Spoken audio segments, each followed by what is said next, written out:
क्या होगा अगर मैं कहूं कि पहली मुहर का टूटना सिर्फ चेतावनी थी, असल विनाश की शुरुआत तो अब होने वाली है।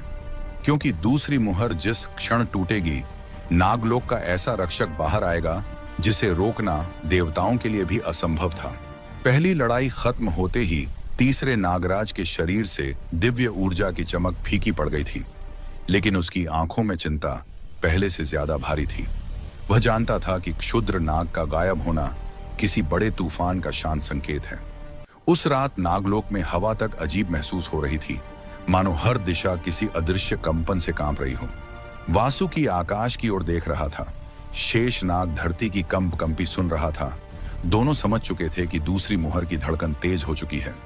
अचानक आसमान फटता हुआ चिल्लाया, एक काली बिजली नागलोक के केंद्र में गिरी और पूरे क्षेत्र में एक ऐसी लहर फैली जिसे कोई साधारण ऊर्जा समझ नहीं सकता था। तीसरा नागराज वहां पहुंचा, आंखों में फैलती नीली ज्वाला, शरीर पर काले सुनहरे शल्क चमकते हुए और उसके आसपास हवा तक जलती हुई महसूस हो रही थी। जैसे ही वह उस काले प्रकाश की ओर बढ़ा, धरती फटकर नीचे एक विशाल गोलाकार द्वार दिखाई दिया। उस द्वार के चारों ओर प्राचीन नागलिपि जल रही थी और अंदर से ऐसी आवाजें आ रही थीं जो किसी भी साहसी को भी डर से सुन्न कर दें। अचानक मुहर का केंद्र टूट गया और बाहर निकला एक दैत्याकार प्राणी जिसकी ऊंचाई पेड़ों से भी दोगुनी थी। शरीर पर लाल काले धधकते शल्क और आंखें जैसे गर्म लावा से भरी हुई हों। यही था दूसरी मुहर का रक्षक, रुद्रनाग, जिसे प्रलय का द्वारपाल कहा जाता है। वह गर्जा, पहली मुहर खुल गई है, मतलब समय शुरू हो चुका है।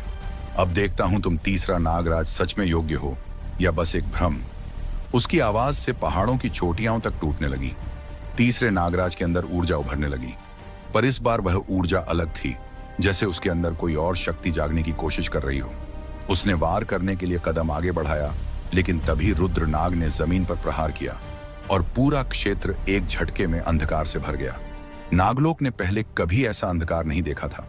तीसरा नागराज उस छाया के बीच गायब हो गया और रुद्रनाग की आवाज गूंजी, अगर जीवित बचना है तो भीतर की वह शक्ति जगानी पड़ेगी जिसे तुम्हारे पूर्वजों ने भी छुपा कर रखा था। उसी पल पूरी नागजाति चौंक गई, क्योंकि रुद्रनाग सिर्फ रक्षक नहीं, वह तीसरे नागराज की गुप्त वंश शक्ति का पहरेदार था। अब सवाल सिर्फ इतना नहीं था कि दूसरी मुहर खुल चुकी है, बल्कि यह कि तीसरे नागराज की छुपी हुई शक्ति आखिर है क्या और इतने वर्षों तक इसे किसने और क्यों छुपाया।